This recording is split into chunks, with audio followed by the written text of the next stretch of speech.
leitores, tudo bem com vocês? Eu espero que sim, porque hoje eu trago aqui mais um vídeo de ranqueando as 100 leituras que eu realizei em 2022.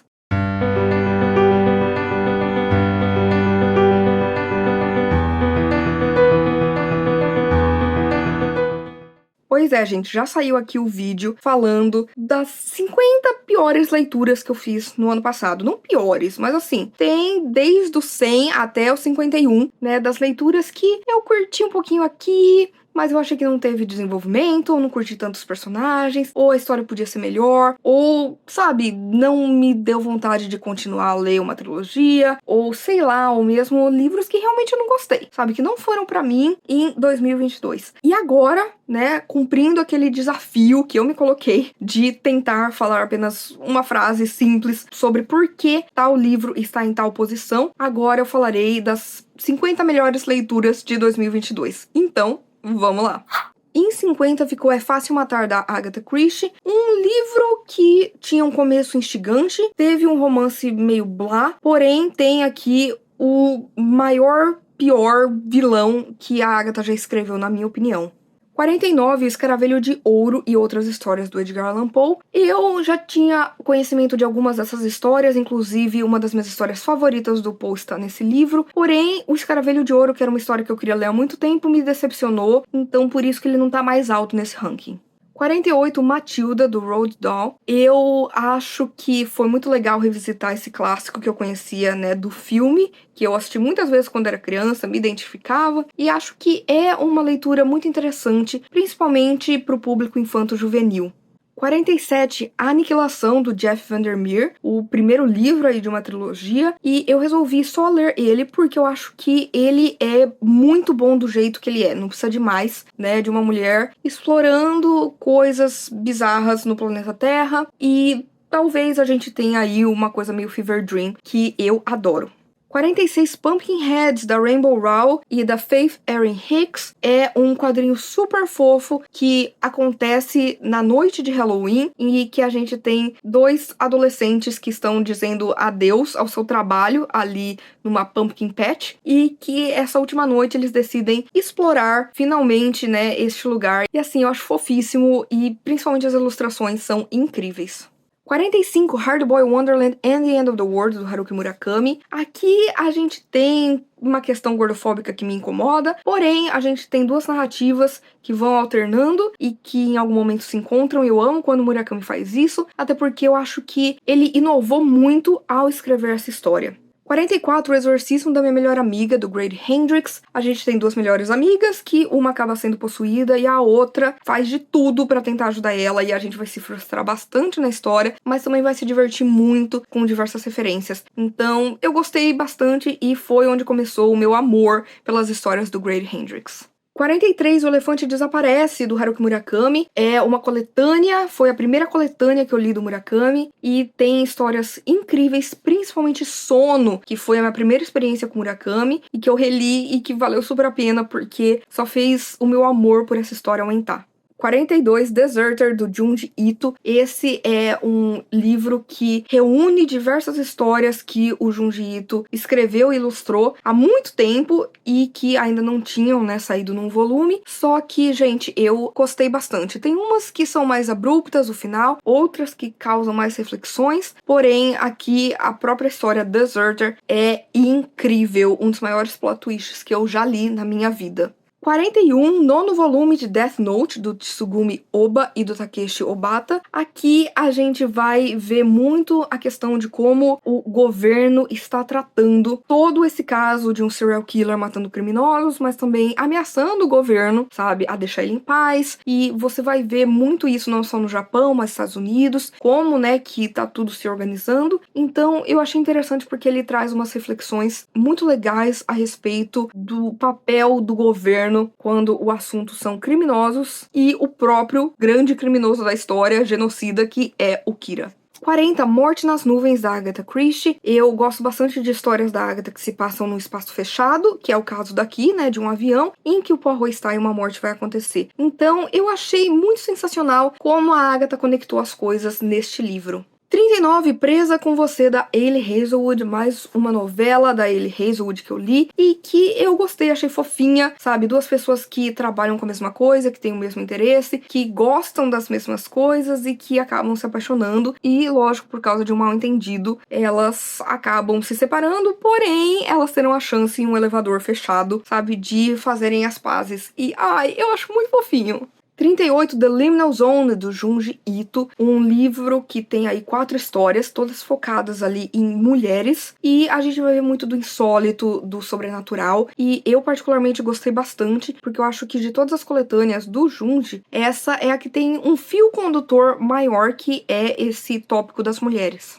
37, o primeiro volume de Death Note, onde a gente vai conhecer mais do Light Yagami, né, o Kira, esse serial killer que mata criminosos, e, no geral, a gente também vai saber mais do Death Note, esse livro que é utilizado como ferramenta para matar as pessoas, e eu acho que é uma boa introdução.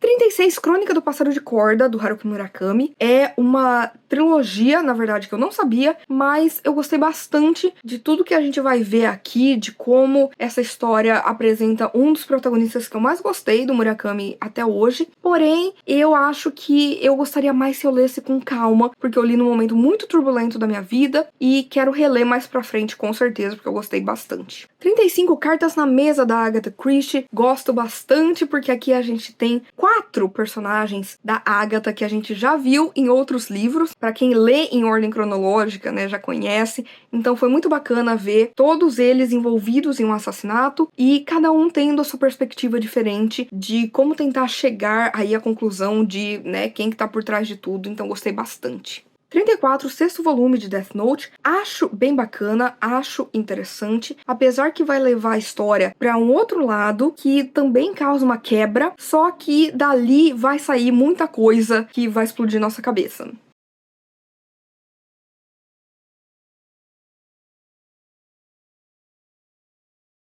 32, o 11º volume de Death Note, onde a gente tem aqui um dos nossos protagonistas descobrindo muitas coisas e você chegando perto do fim, porque são 12 volumes, então assim, tá numa tensão que você não aguenta mais. 31, Cheer Up, Love and Pom-Poms, da Crystal Fraser e da Val Wise. A gente tem uma HQ super fofinha de duas garotas que se apaixonam porque uma precisa ajudar a outra na escola e, ai, tem muita representatividade, é super, super fofo. 30, Death Note, volume 2, quando a gente conhece o nosso protagonista, que é o L, que finalmente começará a ter ideias a respeito de quem é o Kira. E eu sou apaixonada pelo L, né, gente? Não tenho o que falar, não tenho o que falar. 29, O Gato Preto e Outras Histórias Extraordinárias, do Edgar Allan Poe. Aqui a gente tem várias histórias do Poe e eu acho que é uma ótima forma de você começar a ler Poe, porque você tem aqui de tudo um pouco e é tudo muito interessante. E assim, esse livro eu não tenho o que falar, até porque na posição 28 eu coloquei O Corvo e Outros Contos, do Poe, que também é ótimo para se ler. Os dois são assim um combo perfeito.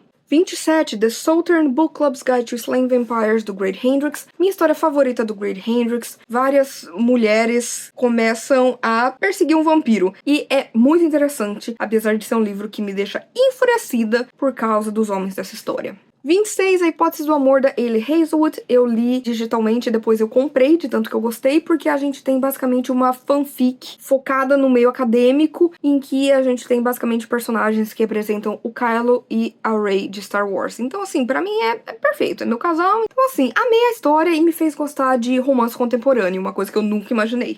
25, A Metamorfose, do Franz Kafka. Foi uma releitura, porque eu li essa história lá na faculdade e eu gostei ainda mais nessa segunda vez, porque a gente vai ter mais uma vez uma história absurda, como o Kafka geralmente faz, pra criticar a sociedade, né? Como as pessoas se comportam no meio de algo assim muito inesperado. Então foi uma releitura que valeu super a pena. 24, Minha Querida Sputnik, do Haruki Murakami. Eu não esperava um romance sáfico do Murakami. Acho que é um ótimo livro para quem quer começar a ler Murakami. E, eu me apaixonei pelas personagens daqui. Também tem o duplo, então, assim, é perfeito para mim. 23, volume 12 de Death Note, o último volume. Acho que é sim um bom final. Acho que tudo se amarra muito bem. Gosto, inclusive, mais do final do mangá do que do anime. 22 Venus in the Blind Spot, mais uma coletânea aí do Junji Ito, que tem histórias bem interessantes, geralmente focadas em horror cósmico, mas também em coisas sobrenaturais, na questão da crueldade humana. Então, assim, tem muita coisa boa de Junji Ito, todas em uma coletânea só. Então, maravilhoso! 21, Não Me Abandone Jamais, do Kazuo Ishiguro. É uma história que eu não estava esperando que fosse ser distópica, onde a gente simplesmente vai ver o dia a dia de alguns personagens, só que a gente vai ficar chocado quando a gente descobre o que está acontecendo com eles. Mas é bem interessante e traz reflexões que eu curti bastante. 20, Censor, do Junji Ito, uma história única que vai falar sobre uma moça que encontra uma estranha vila e de alguma forma ela tá conectada com tudo isso, e um repórter que vai tentar aí encontrar o paradeiro dela, e os dois vão se ver no meio de muitas confusões e atrapalhadas, digamos assim, com um culto muito louco. Eu amei essa história. 19, Dissolving Classroom, a sala de aula que derreteu, mais uma história única do Junji Ito de 2 irmãos, que um deles está sempre pedindo desculpas. Isso faz com que o cérebro das pessoas derreta e a irmãzinha dele gosta de comer super bizarro, ou seja, é tudo o que eu pedi do Junji Ito nesta vida, não é mesmo? 18, Sul da Fronteira, Oeste do Sol, um livro do Murakami super curtinho, muito bonito, muito melancólico, cheio de reflexões e metáforas de duas pessoas que se gostavam quando pequenas e se reencontram na vida adulta e não sabem se terão tempo pra fazer acontecer. E, ai, é lindo, eu sempre recomendo essa história do Murakami, porque eu acho que ela não tem um realismo mágico, ela é toda focada no real, mas ela é lindíssima. 17, Caçando Carneiros, também do Haruki Murakami, é o meu livro favorito da trilogia, a quadrilogia do rato, e a gente vai ter aqui muito do realismo misturado com realismo mágico, sabe? De repente você tem vários elementos fantásticos do Murakami, e tem um final assim que eu fiquei surpresa, eu me peguei chorando, e eu adoro. 16, Poirot Perde uma Cliente, da Agatha Christie, foi meu livro favorito do projeto Lendo Christie do ano passado, porque o Poirot tá mentindo pra conseguir informações, o Hastings está indignado com tudo isso, e foi uma história super divertida, surpreendente e que, nossa, entreteu demais. 15, terceiro volume de Death Note, o meu favorito, porque nós teremos o primeiro grande embate entre o protagonista e o antagonista, e é assim de explodir cabeça, porque você não vê isso acontecendo e de repente acontece. 14, Nameless, do Grant Morrison e do Chris Byrne, é uma HQ que vai muito para a questão do horror cósmico, que a gente vai ter questões de mitologias antigas, a gente vai ter muito do ocultismo, a gente vai ter principalmente o ciclo dos sonhos do Lovecraft, e apesar de ser uma história muito confusa e até presunçosa, eu amei cada segundo. 13, Diário de Gatos, do Junji Ito, a gente vai ter uma parte mais autobiográfica do Junji Ito, a gente vai ver comédia, que era, assim, uma coisa que eu nem sabia que ele tinha dentro dele, e a gente vai ver muito mais a respeito dos gatos dele, como ele se apaixonou por gatos, e também tem uma história bônus que, olha, é de cortar o coração, e fez com que esse se tornasse um dos meus mangás favoritos do Junji. 12, Fan Home, da Alison Bechdel. Gente, esta HQ da Alison Bechdel, em que ela conta a sua autobiografia desde a infância, crescendo, se descobrindo no mundo, o relacionamento dela com a família, com os amigos, mas principalmente com o pai. E eu achei muito bonito porque ele também traz referências literárias e vai traçando paralelos. Ai, é incrível.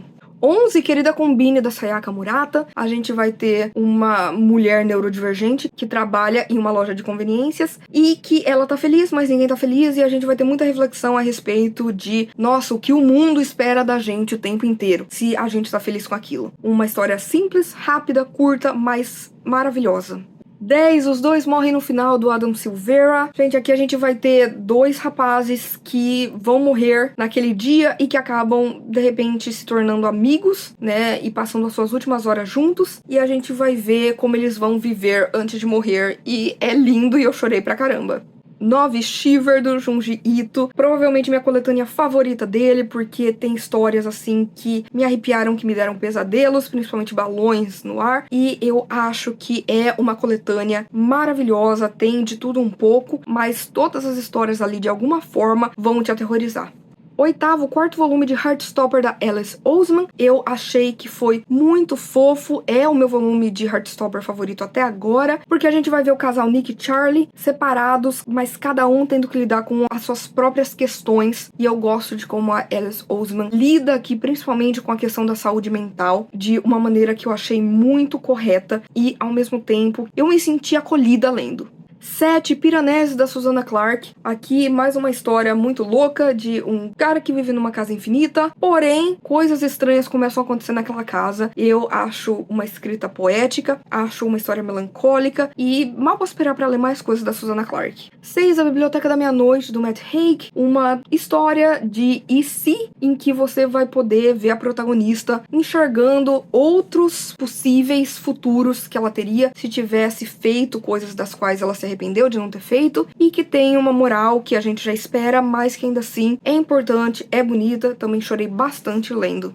5, A Casa no Marcerulho, do T.J. Klune. É uma história de fantasia sobre crianças em um orfanato, em que cada uma tem um poder, cada uma é de uma espécie mágica diferente, e a gente vai ver muito a respeito do que as minorias sofrem, da questão do preconceito, que é um assunto pesado, mas com uma roupagem muito leve aqui. Até mesmo, muitas vezes, a gente vai se divertir com essas crianças. Então, eu amei, eu me apaixonei por A Casa no Marcerulho. 4, Antes que o Café Esfrie, do Toshikatsu Kawaguchi. Um livro muito simples de viagem no tempo, em que em um café você consegue, seguindo certas regras, ir para o passado ou para o futuro. E isso é sempre algo que mexe comigo, porque vai de novo nessa coisa dos arrependimentos, das coisas que você gostaria de ter feito, do que você gostaria de ter mudado. E é muito bonito, é uma história simples, mas eu achei ela muito, muito linda. Terceiro, Norwegian Wood, do Haruki Murakami. Meu Deus, como eu chorei com esse livro, porque esse livro é uma ode à morte. Vai falar da morte de todas as formas, e é um livro extremamente doloroso, tem muitos gatilhos, mas foi um livro que me tocou, assim, de uma forma que eu não estava esperando, e que nenhum livro do Murakami tinha feito isso comigo até o momento. Norwegian Wood, ele é um livro pesado, mas ele é um livro que realmente me tocou bastante e que tá sempre na minha cabeça. 2, Na Casa dos Sonhos, da Carmen Maria Machado. Foi um livro de não ficção, uma autobiografia, que foi pra mim a melhor leitura de não ficção que eu já fiz na vida, e que vai falar muito sobre a Carmen Maria Machado e principalmente de um relacionamento abusivo do qual ela acabou fazendo parte. Esse livro tem vários gatilhos, mas ele é escrito de uma forma única, porque a gente tem ali muitas questões literárias sendo colocadas aqui para traçar um paralelo e contar a história do ponto de vista desse tipo de gênero ou expressão, ou qualquer coisa assim que a gente tenha na literatura, e também fez com que eu abrisse meus olhos e, cavasse um monte de feridas e percebesse traumas que eu nem sabia que eu tinha. Em primeiríssimo lugar, gente, não é novidade pra ninguém, Kafka Beira-Mar, do Haruki Murakami. Kafka Beira-Mar é meu livro favorito do Murakami. Ele me deixou louca, porque ele tem ali 3 narrativas que vão se intercalando e ao mesmo tempo vão se conectando. Tem o meu personagem favorito do Murakami, que é o Nakata, e ao mesmo tempo, gente, ele tem toda a simbologia do Murakami ali. Você tem os elementos clássicos, você tem a escrita dele com todo o seu realismo mágico, e é um livro melancólico que vai pra uma coisa insólita, pra uma coisa bonita, sabe? Pra conexões maravilhosas. Você vai montando esse quebra-cabeça e no final você sai dessa história apaixonado por tudo que você viveu junto com os personagens. É isso, gente. Esse foi o Ranqueando Todas as Leituras de 2022. Espero que você tenha gostado. Por favor, se você quiser continuar conversando comigo a respeito de livros, filmes, séries, qualquer outra coisa, não deixe de me contatar nas minhas outras redes sociais. Por favor, curta esse vídeo, porque isso ajuda muito o meu trabalho, faz com que esse vídeo e o canal chegue a mais pessoas. Compartilhe com seus amigos, comente aqui embaixo qual foi aquele livro que você mais gostou de ter lido em 2022. E por favor, se inscreva no canal Livro em Livro se você ainda não é inscrito, e aproveite para ativar as notificações, ativar o sininho, porque toda sexta-feira e domingo tem conteúdo novo por aqui. Então a gente se vê no vídeo que vem.